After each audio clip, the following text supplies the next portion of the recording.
De entrada, muchas gracias, Hilario, no solo por la invitación a participar, sino por esta presentación tan linda que hiciste de mi persona. Sé que tienes un corazón tierno y así es tu forma de pastorear, muy cercano, muy tierno, y agradezco mucho tus palabras de afirmación. De veras, igualmente también te estimo mucho. En particular tengo un detalle en mi vida, un encuentro contigo muy especial en Ciudad Juárez que vino a ser como una transfusión de sangre para mi vida. Aquel encuentro cambió mucho ciertas circunstancias que yo estaba viviendo, emocionales y espirituales, y Dios te usó mucho para eso. Así que quería yo también poder decir algo lindo, aunque yo sé que el tiempo es corto.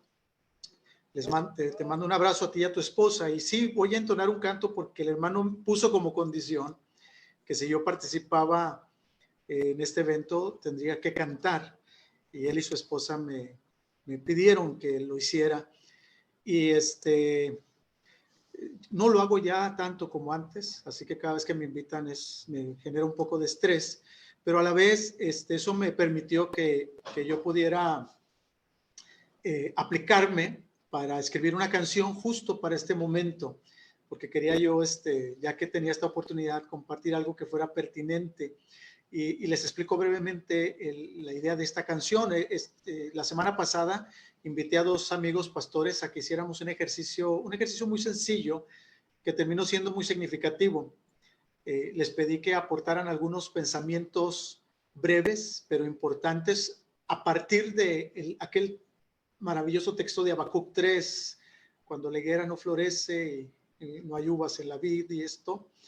Y la idea era tomar ese versículo y a partir de allí ponderar algunas cosas importantes que sí florecen cuando la higuera no florece, porque aunque la higuera no florezca, florecen otras cosas, y hay cosas muy maravillosas que florecen alrededor de nosotros, y empecé enviándoles un mensaje que decía: cuando la higuera no florece, número 1, florece como nunca el cuidado tierno y fiel de nuestro Dios. Número 2, florecen como nunca las relaciones solidarias entre hermanos. Número 3, florece como nunca el compromiso con la misión. Y entonces les pedí que lo fueran extendiendo, y de pronto el domingo escuché a uno de estos amigos predicando, el hermano Víctor Martínez, predicando a su iglesia, y entonces él mencionó algo de este ejercicio y empezó a elaborar unas ideas muy interesantes. Recuerdo muy bien que dice que cuando la higuera no florece, florece la identidad de los hijos de Dios, tal y como Dios esperaba de ellos. Y entonces otro hermano, también muy querido por todos, voy a decir su nombre porque son muy queridos, el hermano Gilberto, empezó también a enviarme mensajes muy interesantes, y les corrió tan fuerte la ardilla que la lista se hizo muy grande, y entonces uno de ellos me retó a que le pusiera música, y me apuré a ponerle música para que estuviera lista hoy. Así que se llama Florece como nunca, y tenemos este monitor para que puedan ir también siguiendo la letra mientras la canto. Florece más que nunca.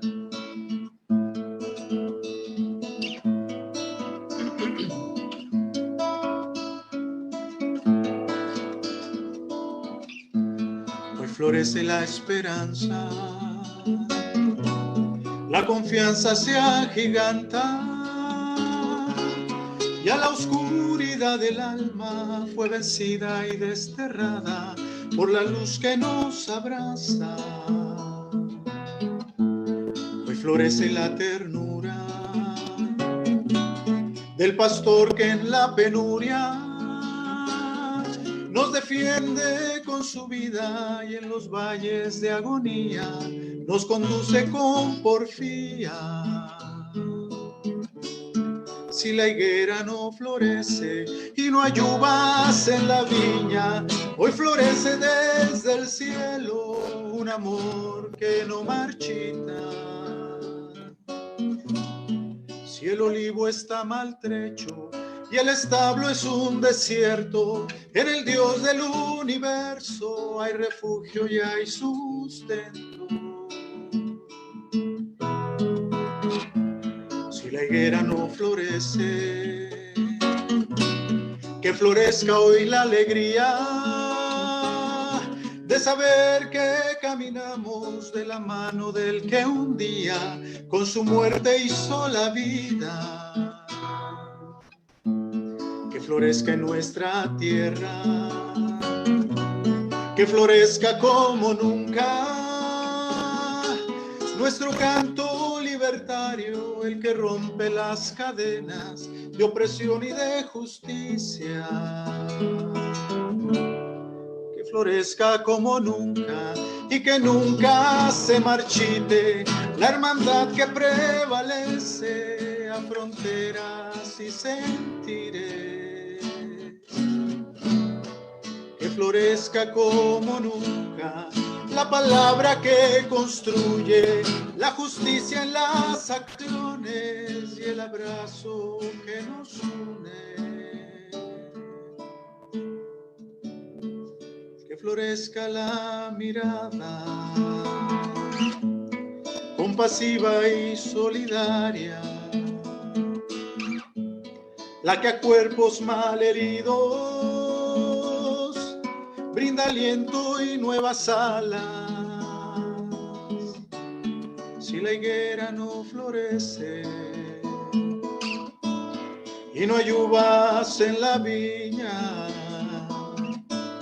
que florezca y no marchite el milagro de tu gracia. Que florezca como nunca, que florezca en nuestros pueblos, que florezca y no marchite el milagro de tu gracia.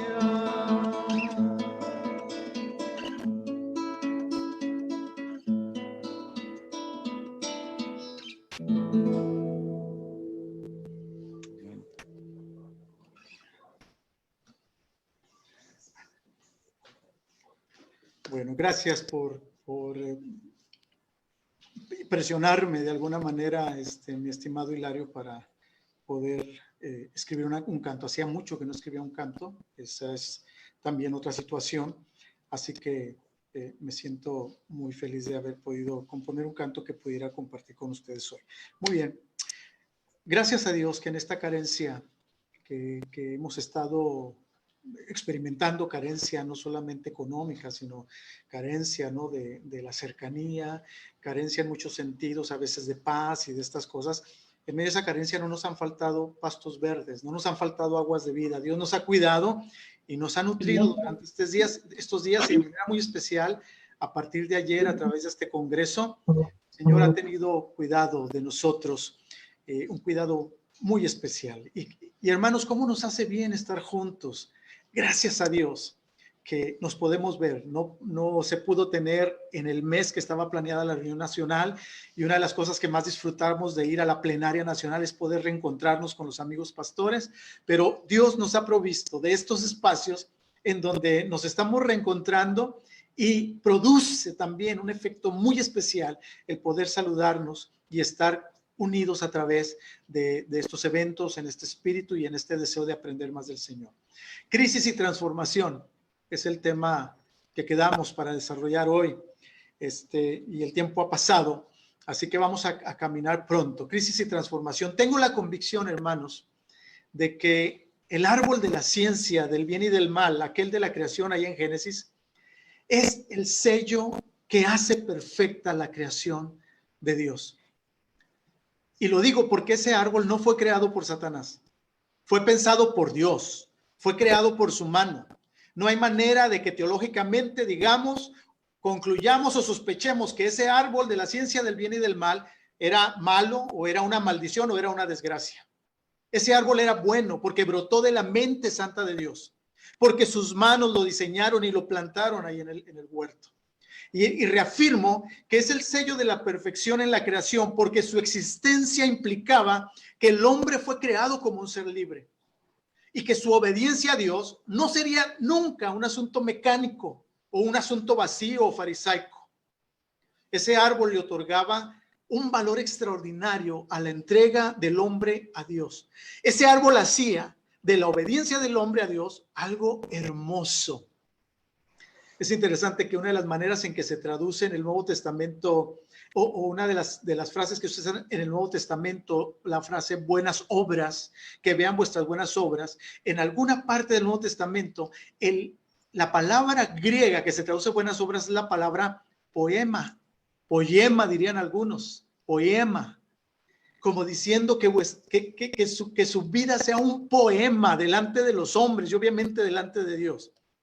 Esto quiere decir que de cara a la alternativa que representaba este árbol y esta entrega consciente y voluntaria de las criaturas a su creador, es un poema y no puede pasar desapercibido, ni por Dios, ni por la sociedad, ni por nadie. Todos nos enfrentamos a este árbol todos los días de nuestra vida.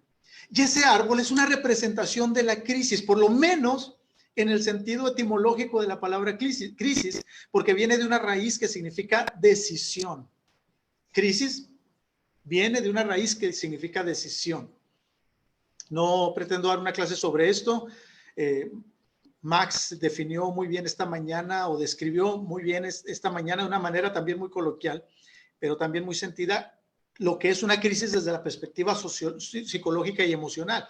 Y es el experto él. Pero quiero aclarar algo. Crisis y problema no es lo mismo. La crisis es resultado de problemas no resueltos que empiezan a afectar diferentes áreas de nuestra vida. Hay problemas para los que a la hora de enfrentarlos no contamos con los recursos necesarios o con los elementos necesarios para resolverlos. Y a todos nos ha pasado eso. Todos hemos experimentado y todos vamos a experimentar crisis en nuestra vida. Y esos momentos de crisis son momentos para tomar decisiones, son momentos para hacer ajustes, sí o sí. Crisis es decisión. El contexto de crisis es un escenario en el que nosotros nos enfrentamos al desafío de hacer ajustes y tomar decisiones. Así que la crisis es un escenario inevitable para el ser humano, pero de manera muy particular para el pueblo de Dios, porque quiero centrarme en esta relación crisis-transformación, pero desde el ámbito o la experiencia o el caminar del pueblo de Dios. Así que quiero que pensemos en la iglesia. La iglesia cristiana nació y tuvo su más grande desarrollo en contextos de crisis, de magnitudes extremas. Historia cristiana y crisis van junto con pegado. Me gusta decir que la historia cristiana es la historia de decisiones radicales, decisiones bravas, de hombres y mujeres, por supuesto. Por eso quisiera que hagamos un acercamiento a la crisis, a la experiencia de crisis, desde la perspectiva de un elemento que es indispensable para la transformación de la iglesia. La crisis como un elemento indispensable, no deseable. No vamos a hablar de masoquismos y pensar que la crisis debe convertirse en algo deseable, aunque para algunos, hay que señalarlo, el sufrimiento llega a ser una tentación. Todos conocemos gente que siempre está sufriendo, que tiene cara de sufrimiento y es como su recurso para poder llamar la atención y que lo vean y que lo consideren. Así que sí, el sufrimiento, la crisis puede ser una tentación para muchos, pero no debería serlo. No debería ser algo deseable. Pero aunque no es deseable la crisis, lo que sí es un hecho es que es inevitable. Pero a pesar de su inevitabilidad, Dios siempre saca provecho de ella y hace posible que a través de ella nosotros podamos ser procesados hacia la transformación.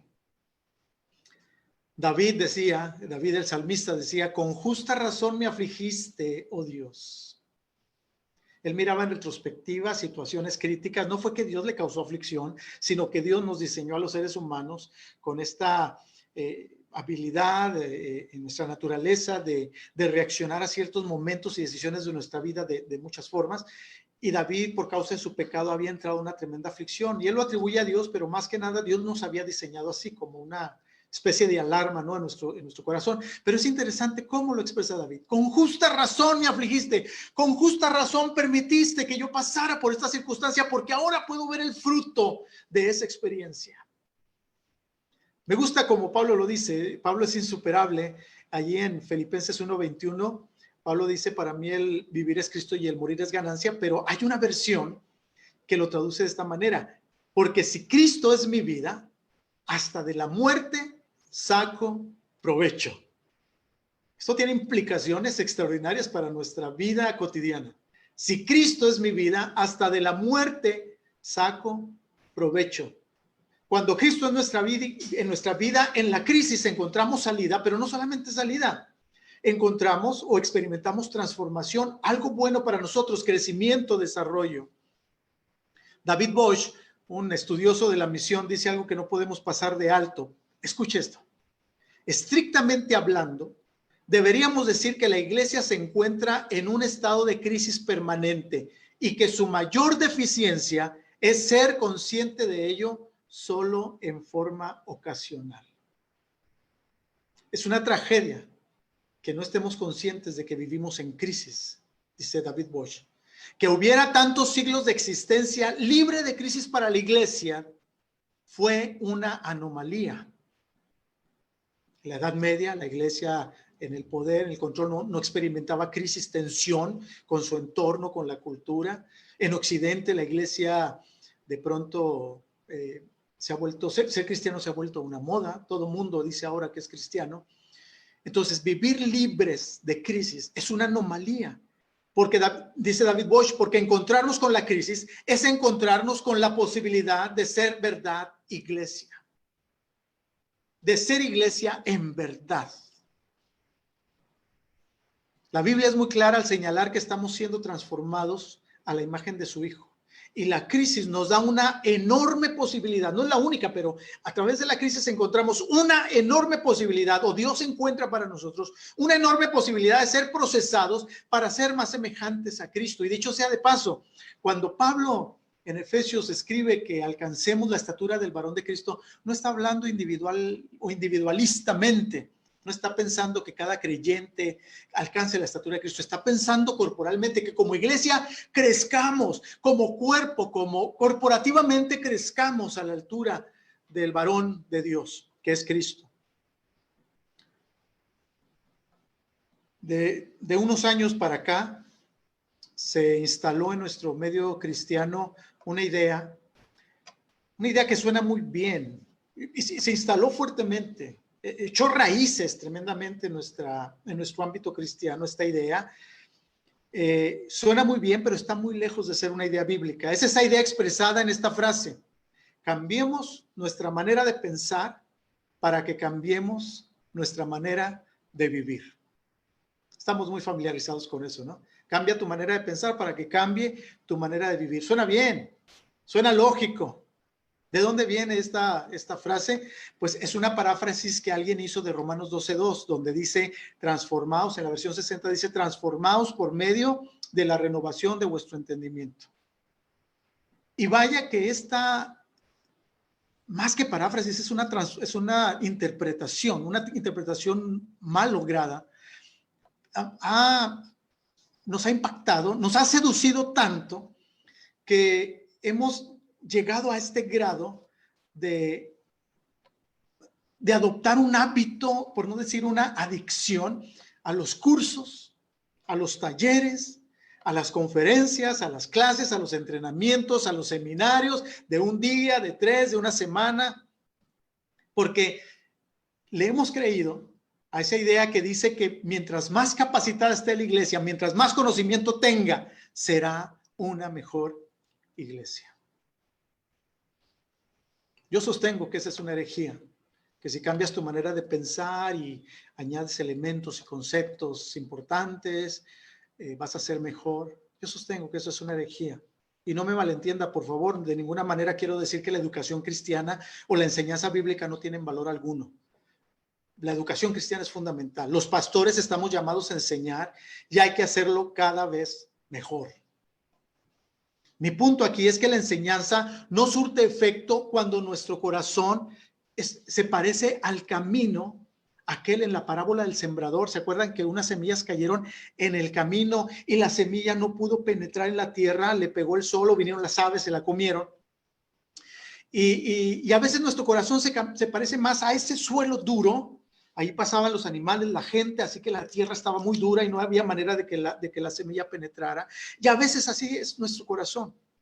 Se parece más a ese camino que a la tierra fértil. Hay que meter pico, hay que meter asadón para remover esa tierra. Y eso es lo que hace la crisis. La crisis es el asadón que remueve nuestros paradigmas. Yo debo reconocer que en este tiempo de pandemia, el asadón ha entrado duro, ha entrado en mi vida, ha entrado en la vida de muchos. Estamos siendo testigos de una inusitada recepción al mensaje del Evangelio, porque justamente ese es el papel de las crisis. Hacer ajustes en nuestra vida, transformarnos, remover, romper los paradigmas.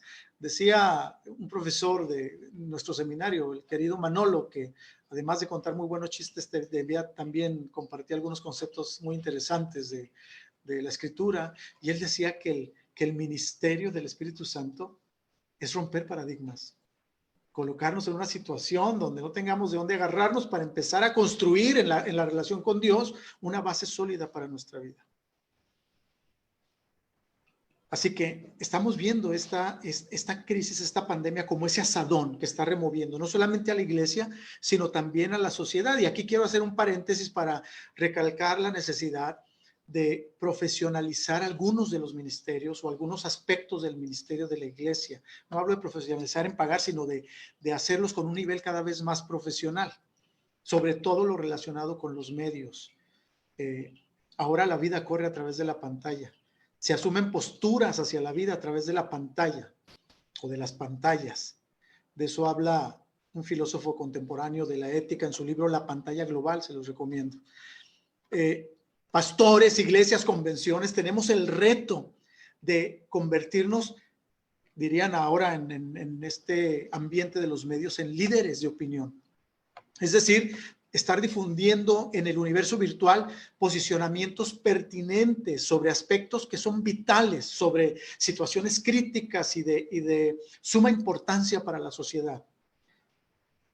Estar elaborando posicionamientos, declaraciones muy claras sobre lo que el Evangelio dice respecto a cierta posición. Claro que eso requiere mentes finas, que sepan cuidar la frontera entre un posicionamiento teológico, bíblico, y un discurso político o un discurso tendencioso, que de eso hay mucho. Hay muchos cristianos y pastores que ya su discurso se está volviendo muy político, pero eso no significa que no debamos posicionarnos. Y creo que son de estas áreas en las que tenemos que profesionalizarnos ahora frente a esta crisis y a esta pandemia.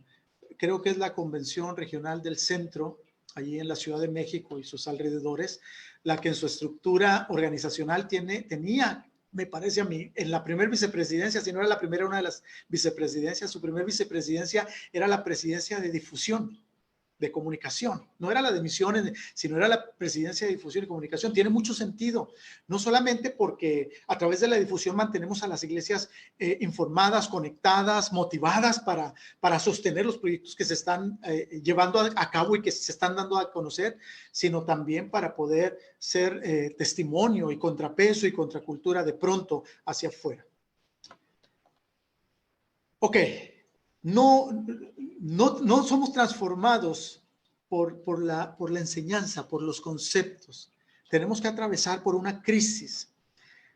No ignoremos que la transformación del individuo nunca sucede debido al conocimiento o a los buenos pensamientos. Es una tentación muy común entre nosotros, hermanos pastores, y lo digo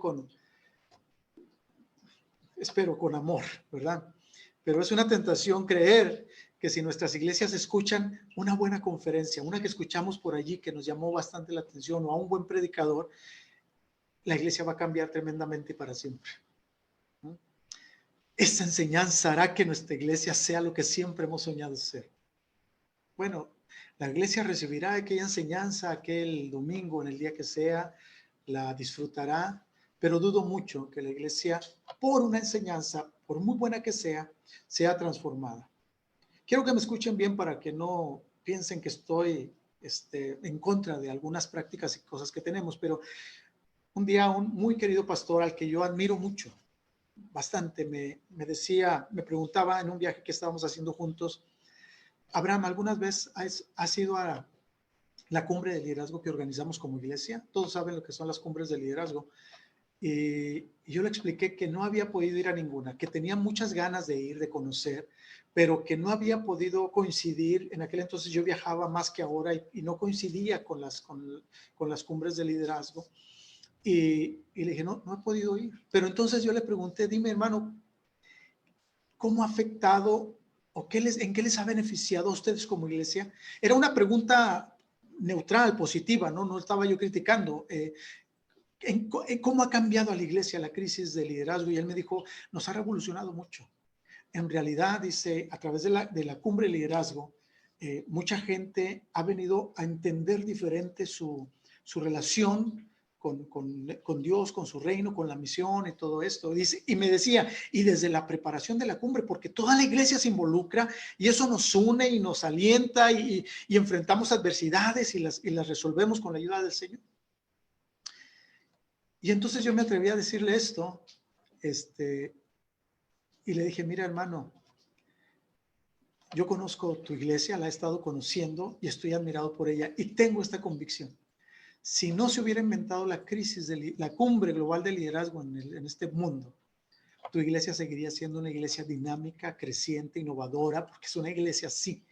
Y la razón es que tú la iniciaste con un ADN diferente, con un compromiso con la visión, con la misión inquebrantable, con un énfasis muy fuerte en la tarea de predicar y de que nuestra vida esté caminando día a día en la misión. Así que ustedes como iglesia se han desarrollado de tal manera que cualquier herramienta, aunque no fuera la cumbre global, ustedes van a saber implementarla y sacarle provecho y sacarle mucho fruto, porque esa es la forma en que la iglesia se ha desarrollado. Y por otro lado, conozco pastores que cada año van a la cumbre global de liderazgo, pero no puedo decir que hayan cambiado mucho sus ministerios. En algunos casos, a veces los ministerios de algunos están más estancados que antes. Esa es la situación. La idea de que podemos ser mejores pensando cosas positivas o aprendiendo cosas nuevas es una idea que no nos llegó de la Biblia, nos llegó más bien de los griegos. Los griegos estaban enamorados de la filosofía, intoxicados de filosofía. Fue una cultura que catapultó el conocimiento de una manera sorprendente, estableció bases de reflexión humana para las generaciones siguientes y para las culturas que vinieron después. Sin embargo, con todo aquel conocimiento que habían desarrollado, moralmente hablando, la cultura griega era una cultura decadente. Y fue esa decadencia moral la que en todos los niveles, en las más altas esferas de autoridad y en los políticos, en los filósofos, en los maestros, esa decadencia moral vino a ser el cáncer que termina destruyendo los imperios. Si esa no es la manera, si los cursos y esto no es la manera, entonces ¿cuál es? ¿Tiene Dios una estrategia distinta? Por supuesto. Y esa escuela que Dios tiene está en evidencia a través de toda la Escritura. Para transformarnos, lo vemos en la Escritura, en lugar de colocarnos en un salón de clase, Dios nos coloca en contextos de crisis. Son contextos que nos obligan a modificar nuestra conducta y por consiguiente nuestra perspectiva de Él y de la vida. Así en ese orden, así es la escuela de Dios. Dios nos coloca en situaciones donde a veces no tenemos tiempo de reflexionar, de pensar, sino que tenemos que actuar y hacer cosas que no estamos acostumbrados a hacer. Y después de eso empezamos a reflexionar y empezamos a armar el rompecabezas y empezamos a entender a Dios de una manera diferente. No leímos el texto en el que yo estoy basando toda esta reflexión, pero es Lucas 10, donde Jesús llama a los discípulos y comisiona a 70 de ellos de 2 en 2 para que vayan a anunciar el reino y les dice, he aquí yo los envío como corderos en medio de lobos. Ponga atención a eso, los envío como corderos en medio de lobos. ¿Puede imaginar así un corderito rodeado de lobos feroces, hambrientos, una manada? Nada más y nada menos que eso es a donde Dios los está llamando, a un contexto de crisis. Y es muy revelador esto porque aquí la misión tiene cara de crisis. La misión de la iglesia en este pasaje y en muchos otros, vamos a ver, tiene cara de crisis. Por eso David Bosch dice que el estado permanente de la iglesia es el estado de crisis. La misión, que es una manera de llamar a la dinámica normal de la iglesia, no hacemos misiones, estamos en misión. La iglesia es misionera por definición. La misión representa crisis. En la misión somos desafiados porque en la misión nos enfrentamos a lo desconocido. En la misión te encuentras con familias hechas pedazos. Y no siempre, y quizá casi nunca, estamos realmente preparados para atender una situación así. En la misión te encuentras con una sociedad desorientada. En la misión te encuentras con una sociedad presa de ideologías que prometen liberarla, pero terminan esclavizándola. La misión te coloca frente al rechazo y frente a la persecución. Y podríamos decir más cosas. Y ese contexto y esa experiencia nos obliga a depender de Dios como nunca. Depender de Él como nunca en intensidad, por decirlo de alguna manera, pero también depender de Él en maneras diferentes. Un concepto memorizado, un libro que leímos, no siempre aplica cuando te enfrentas con una desgracia familiar. Llegas y la madre no sabe qué hacer, quizá pensando en suicidarse porque sus hijos son drogadictos y han hecho de su vida un infierno. No puedes llegar allí con doctrinas y con conceptos mecánicos gastados que te hacen verte bien a ti, pero no le hacen bien a nadie. Con oraciones que nos hacen ver bien a nosotros, pero no les hacen bien a ellos. Son momentos en que tenemos que mirar al cielo y decir, Señor, haz algo aquí. Úsame, yo no soy capaz, y empezar a depender de Dios y empezar a experimentar una transformación en nuestra vida, en nuestra conducta, en nuestro hablar, en nuestros conceptos. La misión y el contexto, la crisis, nos obligan a repensar nuestras ideas acerca de Dios, a repensar nuestras ideas de lo que es ser iglesia, ser pueblo cristiano, a repensar quién es nuestro prójimo, a repensar qué es la misión. Mientras la visión griega está enfocada en las ideas, la información, los conceptos, las formas, la visión bíblica, hebraica, está centrada en los grandes temas de la existencia.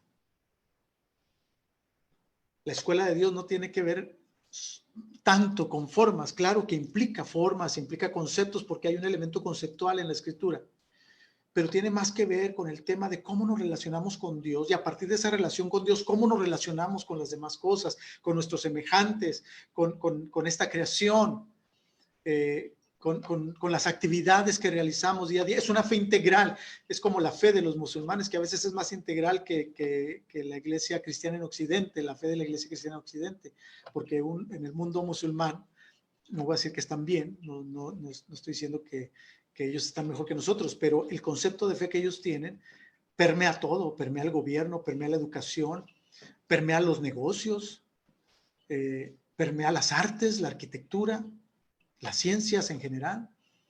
Es una fe integral, como debería ser, o como Dios planeó que fuera la fe cristiana. Y en ese sentido va enfocada la visión bíblica, la sabiduría para relacionarnos, la obediencia, la interrelación de todas las cosas con Dios, no solamente los conceptos y la forma. Hay un contraste muy grande entre la visión griega y la visión bíblica. Para los griegos aprendes a través de conceptos, para Dios aprendemos a obedecer obedeciendo. En la escuela de Dios aprendemos a obedecer obedeciendo. Es como el pastorado. A pastorear se aprende pastoreando. Qué bueno que somos bautistas, porque en otras denominaciones sucede que hay gente que no es pastor, miembros de iglesias que no son pastores, y que siempre le quieren dar clases al pastor de cómo pastorear. No saben lo que es estar al frente, ver todo, tener la perspectiva de todo, escuchar a todos y poder y luchar logrando un equilibrio. El pastoreo es un arte, es un don también. Por supuesto, es un don más que todo lo demás, pero es todo un arte. Pero realmente a pastorear se aprende pastoreando. A obedecer se aprende obedeciendo. El clamor de los profetas señalaba la urgencia de regresar a la obediencia de Dios, de parte del pueblo, de parte de los gobernadores. Fue la desobediencia los que los llevó a estos eventos de crisis, los cautiverios, y esos cautiverios, crisis extraordinaria, donde también se convirtieron en campos de misión. Esther, Daniel se convirtieron en tremendos misioneros en esos campos de crisis. Estos contextos de crisis los llevaron a buscar nuevamente a Dios y a hacer ajustes en su vida, profundos, en su pueblo, en su cultura. La obediencia a Dios de parte de la iglesia es la garantía de una vida mejor para esta sociedad global. Mire cómo se repite este patrón de este método de Dios: crisis, obediencia, transformación, porque esa sería la ecuación: crisis, obediencia, transformación. Esa es la idea, como Dios usa la crisis para hacer ajustes. En la crisis nosotros tenemos que aprender a obedecer, o vamos a sufrir mucho consecuencias, vamos a fracasar. Crisis, obediencia, transformación. Pensemos en Abraham, cuando Dios le llama y le dice: sal de tu tierra y de tu parentela. No le explica tanto la importancia de salir, a qué ciudades va a llegar, lo que va a suceder, en qué va a terminar la cosa. Solamente le dice: sal de tu tierra. Y Abraham obedece y empieza a aprender en el camino. A Gedeón lo manda a pelear sin antes meterlo a un gimnasio o a clases de armas o a darle un curso sobre el arte de la guerra. Sencillamente le dice: tú vas a liberar a este pueblo. Y en el camino lo va colocando en crisis tras crisis tras crisis, donde a Gedeón no le queda otro remedio que depender absolutamente en Dios, en confiar en Dios y ver cómo Dios se manifiesta cuando el pueblo obedece y confía. De ser un hombre en las sombras, allá escondido, se convierte en un hombre que inspira a otros. El ejemplo que más me gusta de este proceso, porque hay muchos en la Biblia, solamente quiero tomar estos 3 del Antiguo Testamento, es el caso de Israel en el desierto. El desierto era un contexto de crisis, de muerte. Debían aprender a obedecer y a confiar. Los judíos que salieron de Egipto tenían más cultura egipcia en su mente y en su corazón que judía. Eran más egipcios que judíos, porque tenían 400 años. Los que salieron de Egipto, dirigidos por Moisés, habían nacido en Egipto. Sus papás habían nacido en Egipto, sus abuelos habían nacido en Egipto, sus bisabuelos habían nacido en Egipto, sus tatarabuelos habían nacido, y muchas generaciones atrás habían nacido en Egipto. Así que ellos por 400 años absorbieron una cultura diferente a la de ellos. Mire, muy sencillo, veamos algunos mexicanos que de segunda generación en Estados Unidos. Para nosotros que vivimos en el norte de México, bueno, no en todo el país, porque hay de todo el país, tenemos estos encuentros con algunos mexicanos que ya no pueden hablar español. Es más, ya no quieren cruzar a México porque miran México como un peligro tremendo, un riesgo cruzar a México. Y es la segunda generación. Prefieren hablar inglés que español, piensan como americanos. Ahora imagínense tantas generaciones en Egipto. Ellos salieron con una mentalidad egipcia y Dios los lleva, aunque había un camino para Canaán en el que dicen los expertos que podían llegar en 2 o 3 semanas a Canaán por el camino de los filisteos. Dios les ordena ir por el desierto. Qué interesante, hay un camino para llegar, pero Dios les ordena ir por el desierto, y el desierto se convierte en una escuela para desaprender.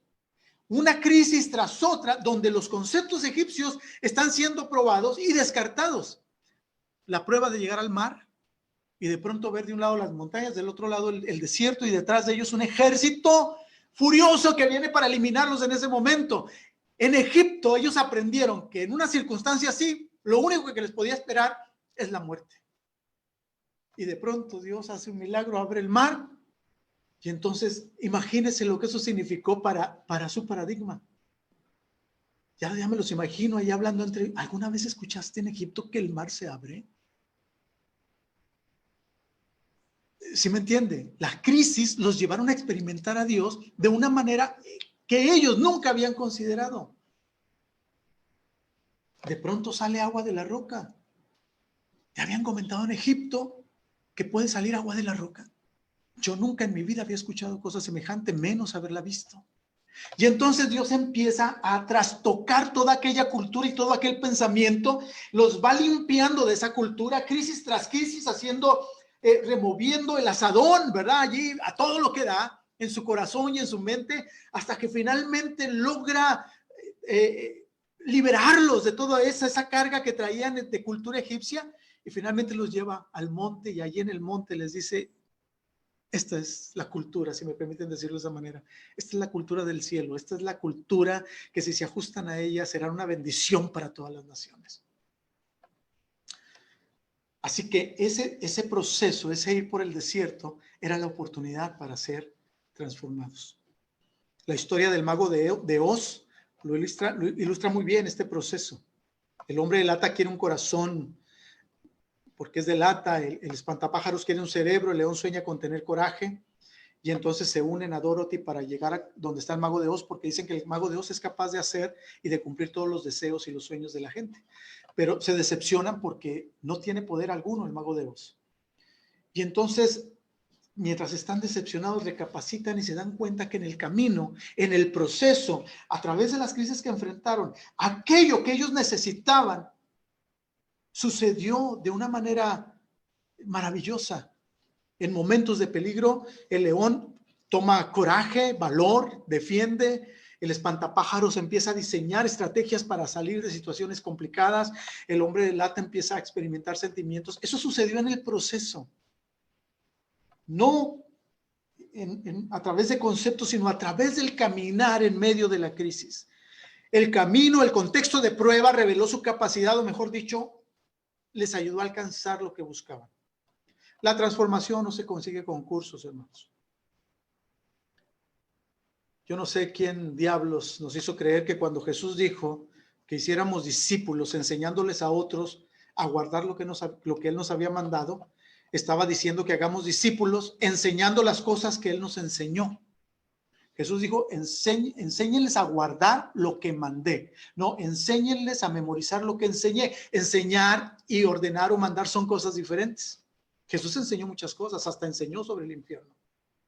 Pero mandó también cosas que no tenían que ver necesariamente con alguna enseñanza en particular, pero sí con su reino y con su carácter.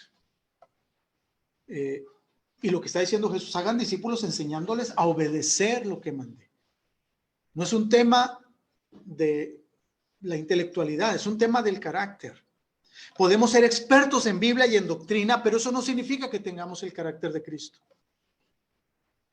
Ustedes y yo podemos pararnos detrás de un púlpito y predicar un sermón poderoso sobre el amor y llorar mientras predicamos, y hacer llorar a muchos mientras predicamos sobre el amor, y una hora después hacer pedazos a un hermano o a algún pastor mientras nos tomamos una taza de café con otro pastor.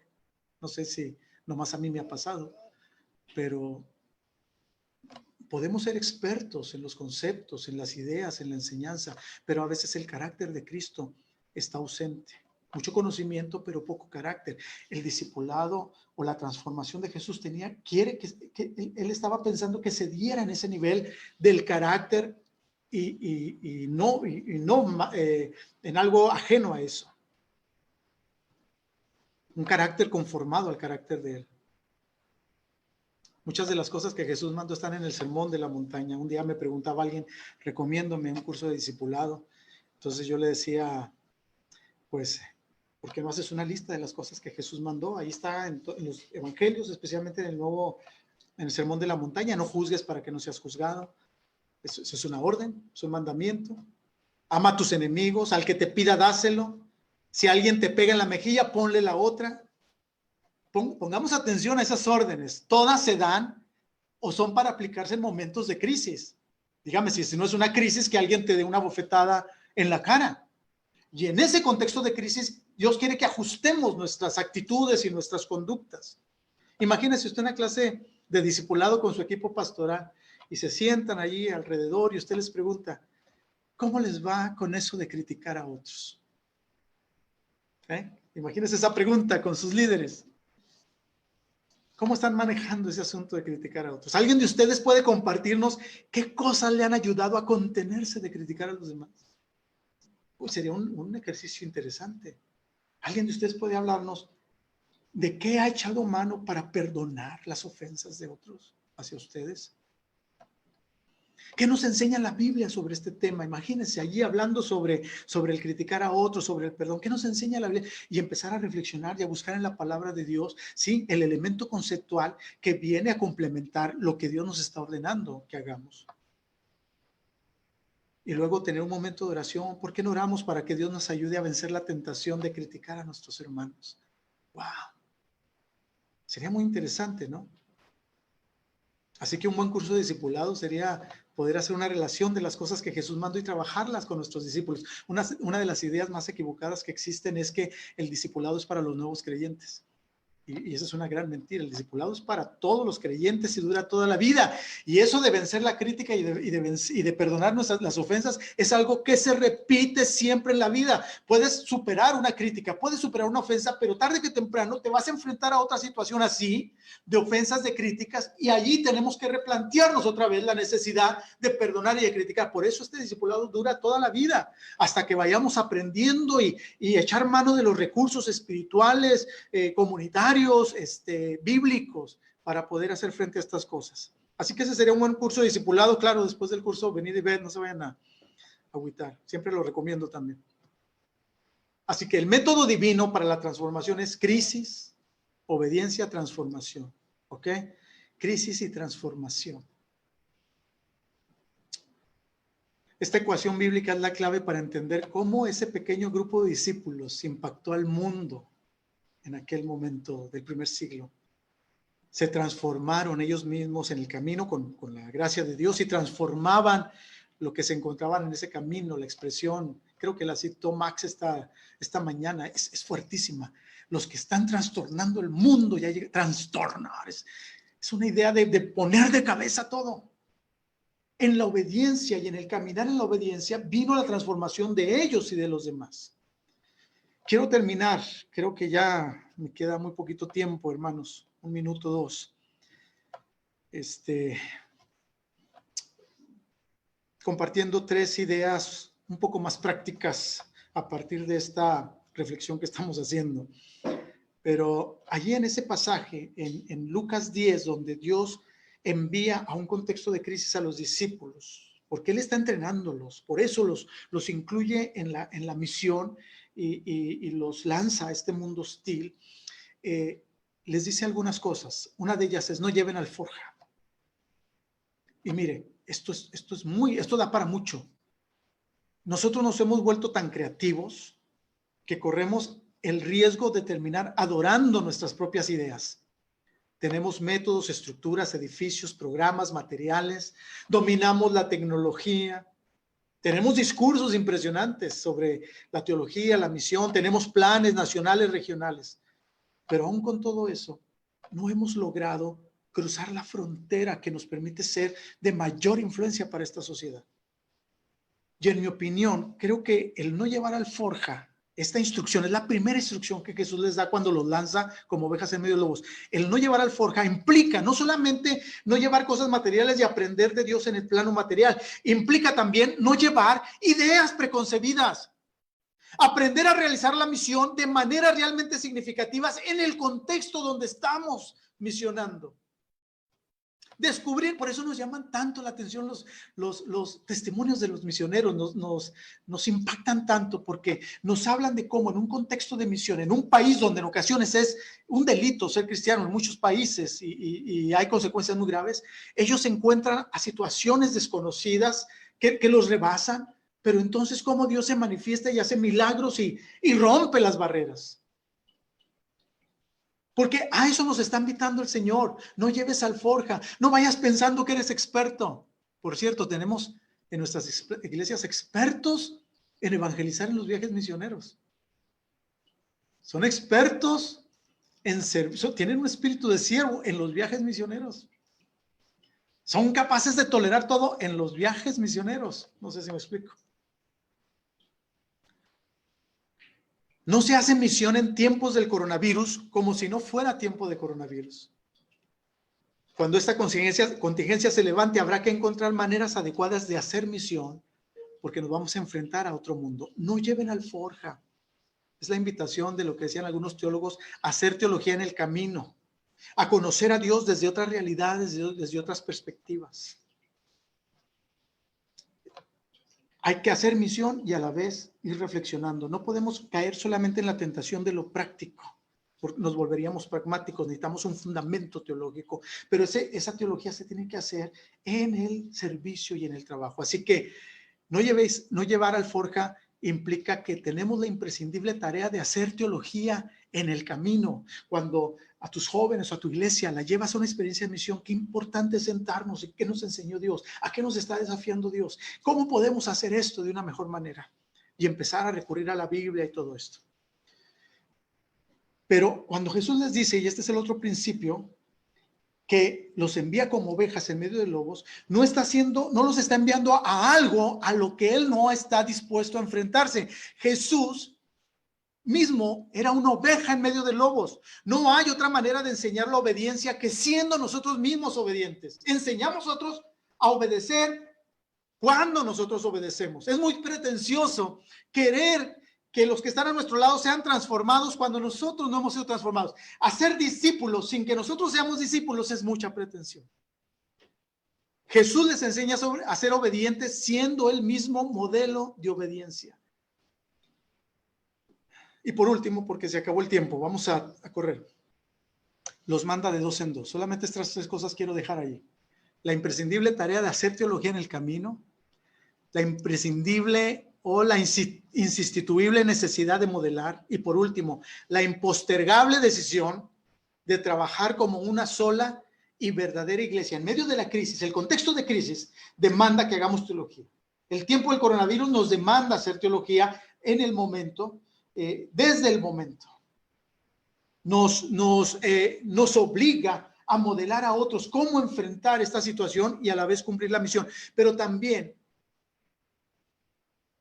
nos impulsa y nos convence de que necesitamos trabajar como una sola y verdadera iglesia. Ser discípulos es ser comunidad. De 2 en 2, dice que los mandó de 2 en 2 el principio de colaboración. La Biblia no habla de denominaciones, pero abunda en el concepto de trabajar juntos. Si hemos de ser relevantes como denominación, debemos sabernos parte los unos de los otros y también de otros movimientos evangélicos. Termino contando esta historia, seguramente la conocen, de aquel hombre que se dedicaba a criar gallos de pelea y que en una ocasión escogió 2 de sus mejores gallos para llevarlos al palenque y confrontarlos con otros gallos, pensando que iba a hacer mucho dinero con eso. Cuando los toma, los coloca atrás en su camioneta o en su troca, como decimos en mi tierra, y a los 2 los coloca en una jaula, en una misma jaula. Y a algunos de ustedes les hizo clic ahí en la mente. Pero como era gallero profesional, coloca una tabla en medio de la jaula que pueda separar a los gallos de pelea. Los gallos de pelea tienen una naturaleza tan belicosa que no pueden estar juntos, no pueden andar sueltos en los corrales. Tienen que estar cada uno en su jaulita, porque si no, se arma la sesión de negocios y los pone juntos. Y entonces los coloca en esa jaula y coloca la tabla. La había usado muchas veces, pero esa ocasión la tabla no quedó bien puesta y en el camino, en la curva, en el bache, se cae la tabla. Y entonces llega un momento en que los gallos en ese vaivén chocan uno con otro y ardió Roma. El gallero no se daba cuenta hasta que llegó a su destino, se baja muy contento a sacar a sus gallos y se encuentra con este escenario: plumas, sangre por todos lados y 2 gallos tirados con la lengua de fuera resollando. Y lo primero que hace al ver eso es decir: si serán brutos, ¿que no saben que los 2 son míos? ¿Que no saben que los 2 son del mismo equipo? ¿Necesitan moraleja, hermanos? La impostergable decisión de trabajar como una sola y verdadera iglesia.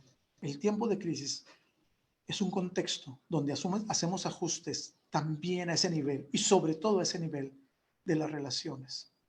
Así que Dios nos concede, hermanos, que este momento de crisis sea la oportunidad que aprovechemos para la obediencia.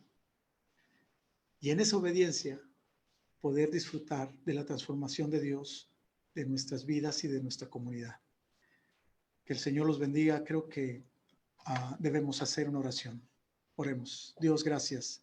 Gracias por tu palabra, porque tu palabra es vida, no son conceptos. Tu palabra es espíritu y es vida. que tocan nuestro corazón de maneras muy diferentes a lo que lo hacen las capacidades humanas, aunque usas a personas para esto. Pero gracias, Señor, por llevarnos por estos contextos de crisis. Te damos gracias por la crisis, que aunque no la deseamos, como Jesús decía, si es posible, pásala de nosotros. No la deseamos, pero en tu sabiduría tú permites que atravesemos por esto. Gracias por eso, pero sobre todo gracias porque esta crisis es una escuela a través de la cual tú logras tu propósito. Bendícenos, Señor.